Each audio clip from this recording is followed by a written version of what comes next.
We support the Real News Network because we want to have independent journalism. And in a democracy, there's nothing more important than the free flow of information. Please join with us and help support the Real News Network.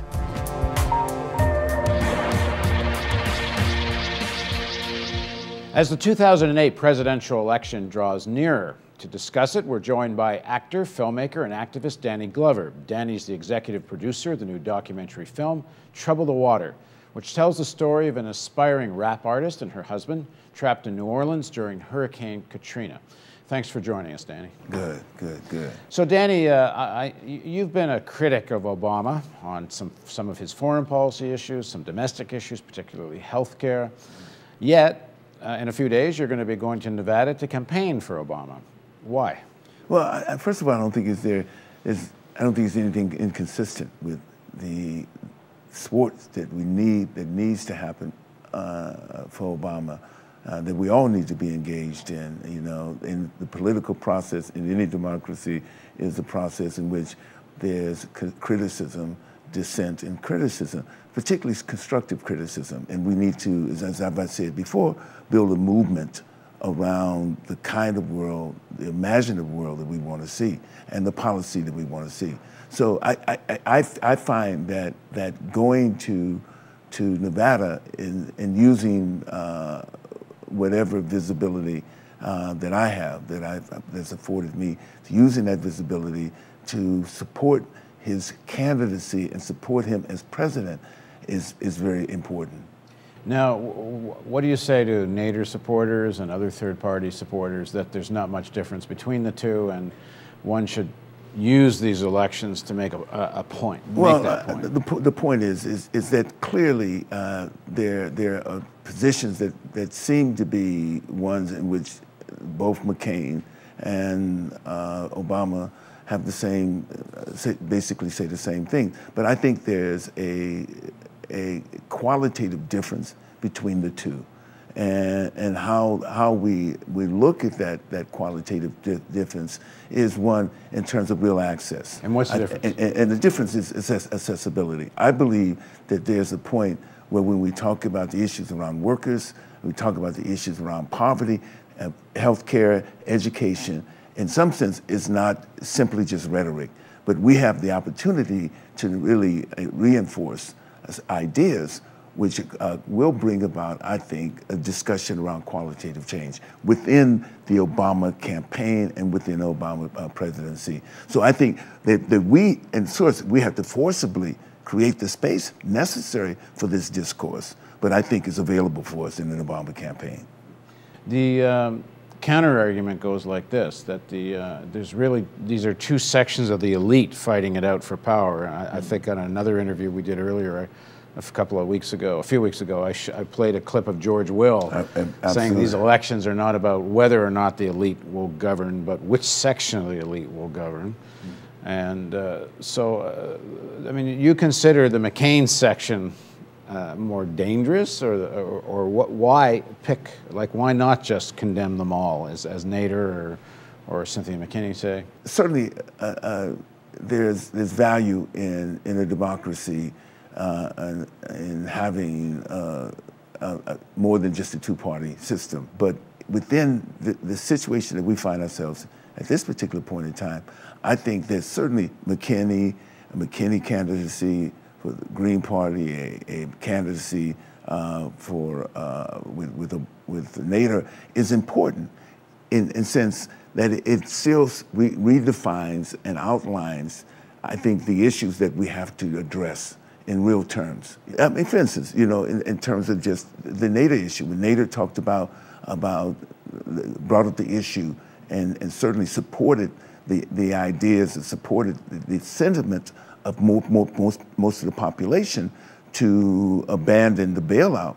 I mean, that was important. The discussion about the bailout could take another platform, or it could have another resonance with people if we talk about the bailout from that vantage point. Those issues are never discussed, not even within the Obama campaign. But I think it's so important to bring that up. But at the same time, if we are going to talk about having some sort of impact on this democracy, I think we have to accept the fact that we're going to have to deal with the lesser two evils. And I consider Obama the lesser two evils. When you talk about building a movement, if there's going to be a movement, one would think, with any real strength, there has to be some support for it amongst ordinary workers. I know you've been, I don't know if our viewers know how involved you've been in many attempts to organize you on both sides of the border, in the U.S. and in Canada. You're quite involved with the union movement. What's your sense amongst workers? Do you see that, especially with this growing economic crisis, is there some motion there where there might be a movement amongst workers? I see a movement among workers, a discussion around workers, but that movement has to be not simply just limited to, but important, not limited to just workers getting better pay and health care and the pensions and everything else.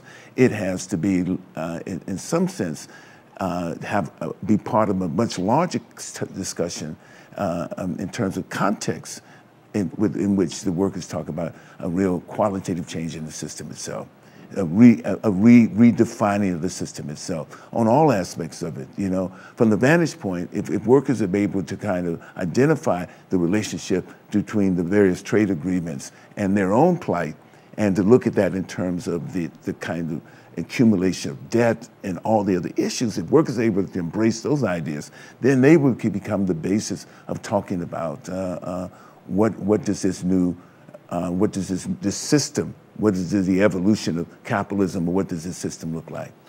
You've been involved in a lot of attempts to organize unorganized workplaces. What are the obstacles to that? As we know, there's in the private sector in the U.S., there's only 8% of workers in unions, which is a number which most people are surprised at. If you add the public sector, you're just under 11%. It's horrific, you know. I mean, and those numbers have been diminishing for years, you know, and certainly part of those numbers have ways because certainly jobs have been outsourced and unions have been depoliticized to some degree. At the same time that communities have been deindustrialized, you know. So when we talk about what does this new system look like, it certainly would have to employ a new idea around reindustrializing the U.S. The fact that even though at 8%, a great deal of this has been certainly the attack on workers in the media, the attack on workers, and the lack of the political will from politicians. You know, to talk about issues around living wage, to talk about the importance of having of health care and benefits, et cetera, et cetera. You know, to talk about working conditions, to talk about basically those things as rights, as opposed to just privileges. Well, I guess this will be a very interesting test. If there is a Democratic president and the Democrats control both houses, there's some very significant legislation that exists that obstructs the organizing of unions and weakens unions, from Taft-Hartley to other pieces of legislation. You know. So there's going to be no excuse not to overturn Taft-Hartley, and there's going to be no excuse or to pass legislation that supports the organization, the uninhibited organization, organizing of workers, you know, and allow workers to be organized and to choose whether they want to have unions in the workplace. And Obama's going to have to make a choice here. He's gotten a lot of support from Wall Street. He's got a lot of support from unions. And they're not going to have the same opinion on what to do about this legislation. I think, on the one hand, that there has to be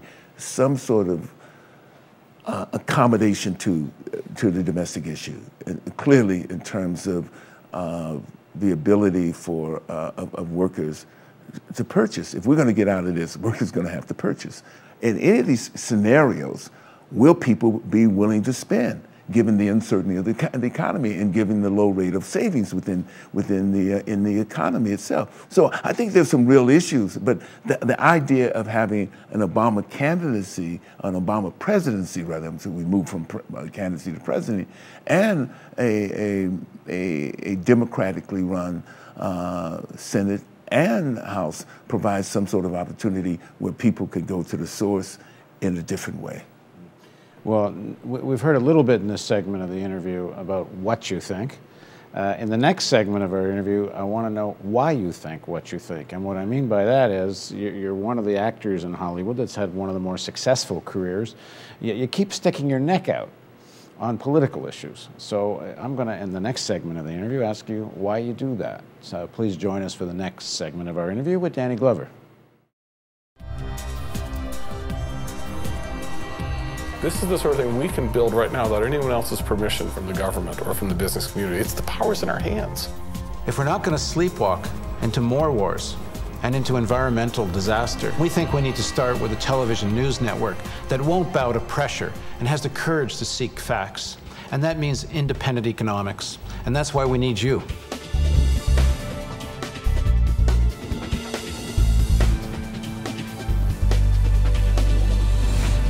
Real hope means facing a complex reality. Your tax-deductible donation makes it possible. Please contribute. Visit therealnews.com.